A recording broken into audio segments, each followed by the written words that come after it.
Les chances que tu sois un jour victime d'une attaque de requin sont vraiment minuscules, disons microscopiques. Et pourtant, il y a des dizaines de mythes flippants autour de ces prédateurs, même si la plupart d'entre eux sont juste des idées fausses. Qu'en est-il de la conviction que les requins peuvent détecter une goutte de sang à des kilomètres de distance? Est-ce que c'est vrai? Eh bien, je ne veux pas te laisser dans le suspense, alors je vais te le dire tout de suite, cette affirmation est sérieusement exagérée. Et bien que certaines espèces de requins puissent identifier l'odeur du sang à des centaines de mètres, elles ne peuvent pas les traverser tout de suite. Encore plus choquant, l'odeur ne provoque pas nécessairement une attaque, bien qu'on m'ait dit que mon odeur la provoquerait. Ha ha ha, très drôle. Ok, qui a écrit ça dans mon scénario? Il est vrai que les requins ont un odorat très développé qui est des centaines de fois plus fort que le tien. Tout comme les humains, ils ont des narines qui sont situées sous leur museau. Mais leurs narines sont spécifiquement conçues pour sentir plutôt que pour respirer. Il n'est donc probablement pas étonnant que les requins puissent détecter de minuscules quantités de différentes substances dans l'eau.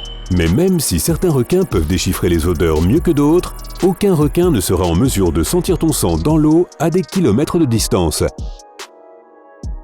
Imaginons maintenant que tu te coupes le pied sur un rocher pointu en nageant dans l'océan. Aïe aïe aïe! D'abord, l'odeur de ton sang doit parcourir la distance jusqu'aux narines d'un requin, et la vitesse à laquelle l'odeur va se répandre dépendra des courants d'eau. Plus ils sont forts, plus l'odeur atteindra le prédateur rapidement. Ensuite, le requin va devoir déchiffrer l'odeur et la trouver suffisamment séduisante pour réagir. Et enfin, il va lui falloir du temps pour arriver jusqu'à toi. Tu peux donc te détendre, tu auras assez de temps pour retourner sur la plage en sécurité et trouver un pansement pour ta plaie, et peut-être même un bon mojito. Il faut dire que peu de gens savent que les requins ne sont pas si intéressés par la chasse à l'homme. La plupart d'entre eux sont très particuliers avec leur alimentation. Par exemple, le requin citron, qui peut sentir une toute petite goutte de sang dans l'eau à une certaine distance, n'arbore pas d'humain sur son menu. Mollusques et poissons osseux? Avec plaisir. Un oiseau de mer occasionnel ou un petit requin? Pourquoi pas. Un humain? Berk, non merci. Au fait, as-tu déjà vu un requin dans la nature ou dans un aquarium? Si oui, décris-nous ton expérience dans les commentaires ci-dessous. Quoi qu'il en soit, ce n'est qu'un des nombreux mythes qui entourent le prédateur mortel. Et si nous en démystifions d'autres? Il y a un stéréotype selon lequel les requins chassent délibérément les humains. Mais la plupart des attaques de requins se produisent parce que ces prédateurs confondent les nageurs avec leurs proies habituelles, comme les phoques ou les otaries par exemple. L'autre raison pour laquelle un requin pourrait passer à l'attaque est sa nature curieuse. Ce prédateur a tendance à mordre les choses pour décider si elles feront un bon repas. La seule différence avec les humains, c'est que ces derniers le font à un buffet. Certains pensent que quand le requin arrête de nager, sa vie sera finie. Cependant, cette idée n'est que partiellement vraie. Tout d'abord, il est important de comprendre comment les requins respirent. Ils peuvent le faire de deux façons, le pompage buccal et la ventilation. En utilisant la première méthode, les requins tirent l'eau dans leur bouche à l'aide des muscles de leurs joues et l'expulsent ensuite par leurs branchies. Et cette méthode permet aux prédateurs de se coucher sur le fond marin sans bouger. Mais si les requins utilisent la méthode de ventilation, l'eau pénètre par la bouche lorsqu'ils se déplacent, passe sur les branchies et ressort ensuite par les fentes branchiales. Ils doivent continuer à bouger. C'est pourquoi la plupart des gens croient que sans nage permanente, les requins n'auront pas l'oxygène nécessaire à la vie. Mais il se trouve que seulement une vingtaine d'espèces de requins sur plus de 400 utilisent la méthode de ventilation seule. Et il est vrai que quelques espèces de requins ne pourront pas respirer si quelque chose les empêche de bouger. Mais les autres prédateurs utilisent soit les deux méthodes de respiration, soit la méthode de pompage buccal et peuvent donc facilement se reposer sur le fond marin. As-tu déjà entendu parler de requins qui surgissent de l'eau et renversent quelqu'un hors d'un bateau? Si tu crois en ce mythe, tu as probablement regardé trop de films d'action. Certaines espèces de requins, comme le grand requin blanc, sont en effet capables de sauter à plus de 2,4 mètres dans les airs pour attraper des proies, par exemple des phoques et des oiseaux. Mais à moins d'être en Afrique du Sud, tu auras du mal à trouver des requins qui jaillissent hors de l'eau. Il a déjà été dit, si un requin se dirige vers toi, cache-toi parmi les méduses. Si tu veux perdre ton temps et te blesser, vas-y. Mais en réalité, les requins ont la peau vraiment épaisse, et les piqûres de méduses ne représenteront pour eux rien de plus qu'un léger chatouillement. Certes, ces prédateurs ont des yeux très vulnérables, mais les requins peuvent les protéger en les recouvrant de membranes spéciales. Toi, par contre, tu seras victime de piqûres de méduses extrêmement douloureuses et souvent venimeuses. Alors ne sois pas comme Dory. Oups, c'était un spoiler, désolé. Une autre idée fausse courante est que tous les requins sont des prédateurs. L'énorme et donc terrifiant requin-baleine par exemple est en fait un géant sympathique qui doit filtrer le plancton à travers ses branchies pour se nourrir. Et le requin nourrice se nourrit par aspiration, alors son régime alimentaire comprend principalement des oursins, des homards et de petits traits. Ce n'est pas une bonne idée de supposer que s'il n'y a pas eu d'attaque de requins, alors qu'aucun requin ne se trouve dans cette zone. Les requins vivent dans tous les océans du monde, tant dans les eaux côtières que dans les grands fonds marins, et certains d'entre eux se trouvent même dans les lacs et rivières d'eau douce. Alors si tu ne vois pas de requin, ça peut tout simplement vouloir dire qu'il fait sa vie et qu'il n'est pas intéressé par toi.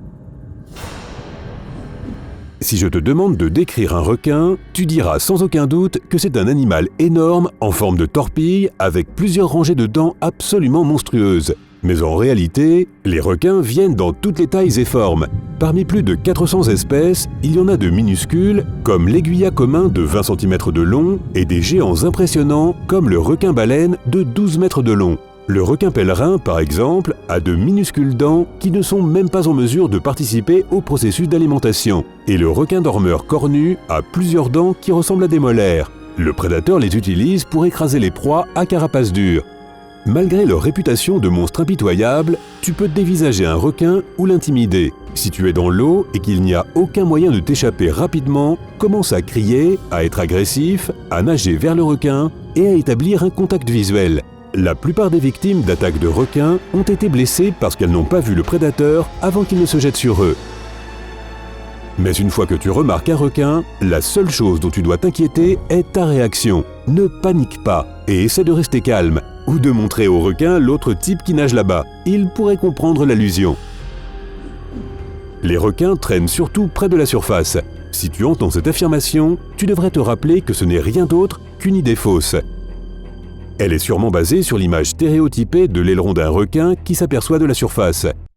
La plupart des requins préfèrent se cacher dans les profondeurs où il y a plus de nourriture.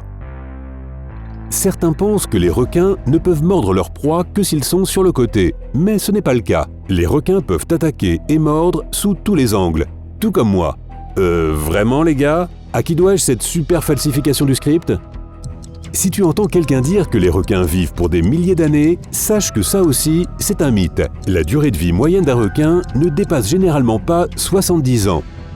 Cependant, il y a une exception. Le requin du Groenland a la plus longue durée de vie de toutes les espèces de vertébrés. Cet animal vit entre 300 et 500 ans.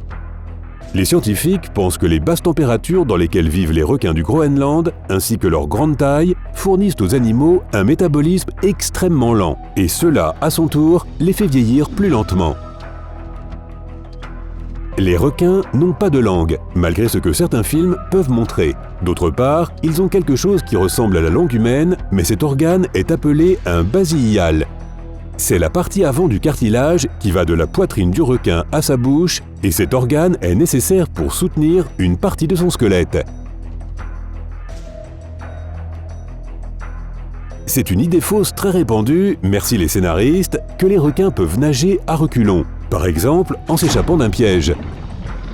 En réalité, les requins ne nagent pas à reculons, c'est absolument impossible pour eux. Leur queue les propulse et leurs nageoires pectorales les aident à garder leur équilibre et à tourner. Ainsi, sur le plan anatomique, les prédateurs sont incapables de se déplacer dans une autre direction que vers l'avant. En fin de compte, prends à cœur les grands conseils des requins et va toujours de l'avant.